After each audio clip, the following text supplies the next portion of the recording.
So we're here tonight with Chris, the Wandering Bostonian, and in Boston Magazine lunch, and we're with the guy that's on the cover. And you've been doing a few things in life. Let's just be honest, right? I've had a varied existence, I guess. So it's sort of like I'm like a Rolling Stone, if you will. Yeah. Try not to gather any moss, but I go where the current takes me. You do, and like you've actually taken from being a childhood actor, and like my family is a family of 10. We grew up watching that show, like literally we were that family, and it was like we felt all right because we had a family of 10, family, 6, 8, we're like 8 is enough, the Brady Bunch, we're like that's what we watched because that was our life, back maybe then. That's the only thing wrong with the Brady Bunch is that perhaps it should have been in Boston because there are so many families just like them here. Yeah, I mean that was the narrative back then. We were Irish Catholic and had these big families and great. But then we went out and did other stuff like you, and been around the world. What happened in Hawaii? Like I've been in Hawaii. That's one of my favorite places. I think that we by being in Hawaii, sort of made it clear that it was a destination, no longer an exotic destination, unaffordable to families, but sort of displayed it as reachable and affordable and a place that people should take into account. Perhaps go visit. It wasn't, it was because of the big jets, the 747, and just before that, the 707, that could make it there. Right. Otherwise, you couldn't get to Hawaii unless you were on, some kind of like ocean transport. Oh yeah, well, like my dad in the World War II, like they took him here, but it was for work. Oh, they could go to PBY and land in the water to get gas up somewhere. Yeah, so we were there, and we showed it to be what it, in good Brady fashion, a very and nice place. And don't take any idols, right? Don't take anything. You never remove anything from its native habitat. I learned that when I was a kid. Everything in place.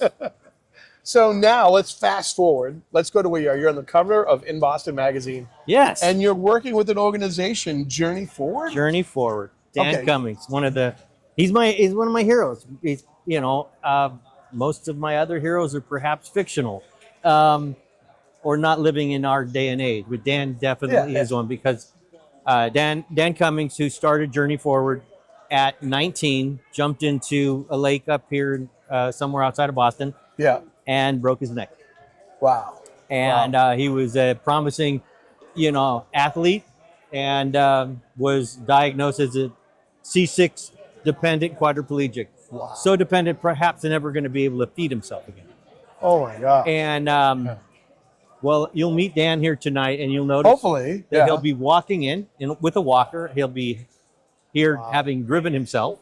He lives by himself, and he has proved everyone wrong because the last thing you want to do with Dan is tell him he can't do something. He's from Canton. He had to be rehabilitated out in California and thought that Boston should do better.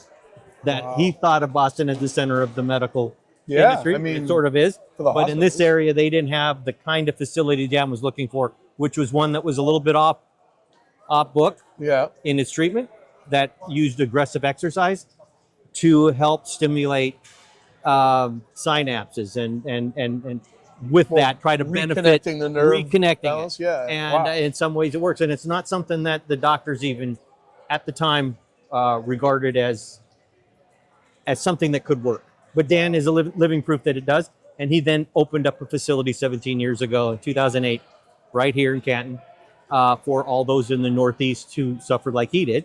And now there's a place to go, to feel community, and to help those who are interested in that kind of work pursue their health through aggressive exercise. And almost like a cathartic experience too, like when you're bringing back, helping people yourself, putting your name on it, you know what I'm saying, and drawing light to it.